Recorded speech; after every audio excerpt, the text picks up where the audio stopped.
Commodities की ABCD।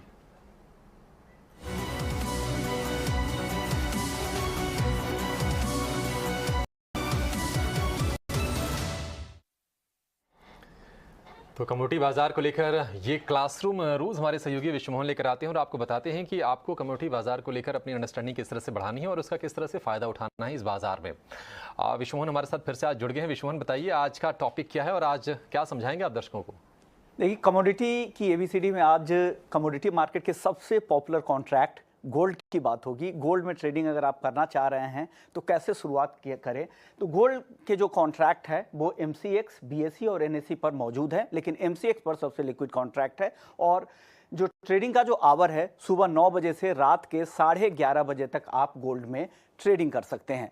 अब बात ये कर लेते हैं, इसके अलावा वायदा में ट्रेडिंग महीने भर के लिए होता है और जो भी ट्रेड होगा यहाँ पर लॉट में आपको ट्रेडिंग करनी होगी। और कुल कॉन्ट्रैक्ट साइज का यहाँ पर 9.25% आपको यहाँ पर मार्जिन देकर, यानी आपकी जो शुरुआती कॉस्ट होगी 9.25% के आसपास होगी। इसके अगर कुछ और बातें बता दूं तो गोल्ड में ट्रेडिंग के विकल्प क्या है। MCX पर जो गोल्ड के मौजूद जो कॉन्ट्रैक्ट है, गोल्ड के बेस कॉन्ट्रैक्ट का अगर बात करें तो 1 किलोग्राम के आसपास का उसका लॉट साइज है। मिनी का 100 ग्राम, गोल्ड गिनी का 8 ग्राम और गोल्ड पेटल का 1 ग्राम का कॉन्ट्रैक्ट मौजूद है। इसके अलावा अगर और कुछ बातें करूं, जो गोल्ड के जो तेजी मंदी पर क्या असर होगा, अगर सोने के भाव में 1 रुपए तेजी या मंदी आती है, गिरावट आती है, तो आपको कितना फायदा नुकसान होता है। गोल्ड के बेस कॉन्ट्रैक्ट में आप ट्रेड कर रहे हैं तो 1 रुपए के तेजी मंदी पे 100 रुपए का फायदा या नुकसान होगा। गोल्ड मिनी में 1 रुपए के तेजी मंदी में 10 रुपए का फायदा या नुकसान होगा, क्योंकि लॉट साइज उनका वैसा है। और गोल्ड पेटल में 1 रुपए की तेजी मंदी पर आपका जो फायदा नुकसान होगा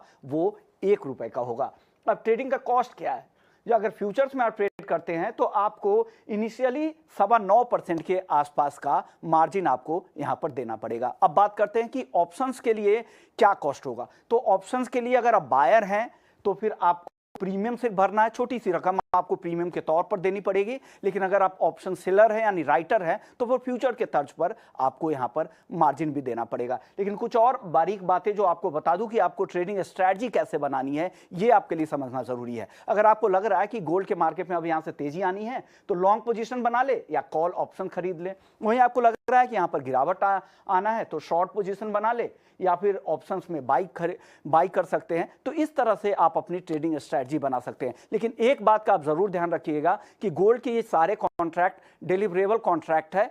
अगर आपकी पोजीशन ओपन रह जाती है एक्सपायरी के आखिरी दिन तक तो आपको कंपलसरी तौर पर यह डिलीवरी लेनी पड़ेगी और जो भी प्राइस होगा पूरा प्राइस यहां पर पेमेंट करना पड़ेगा। तो डिलीवरी में चिंता कोई बात नहीं है, क्योंकि यहां पर 24 कैरेट का प्योर गोल्ड आपके पास डिलीवरी की जाएगी। तो आप गोल्ड फ्यूचर्स में ट्रेड करके आप डिलीवरी भी, शुद्ध सोने की डिलीवरी भी ले सकते हैं।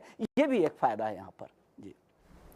ओके, तो गोल्ड के फ्यूचर्स और ऑप्शंस में किस तरीके से ट्रेड करना है ये विश्वमोहन जी ने आपको बताया और ये थी आज की कमोडिटी की ABCD।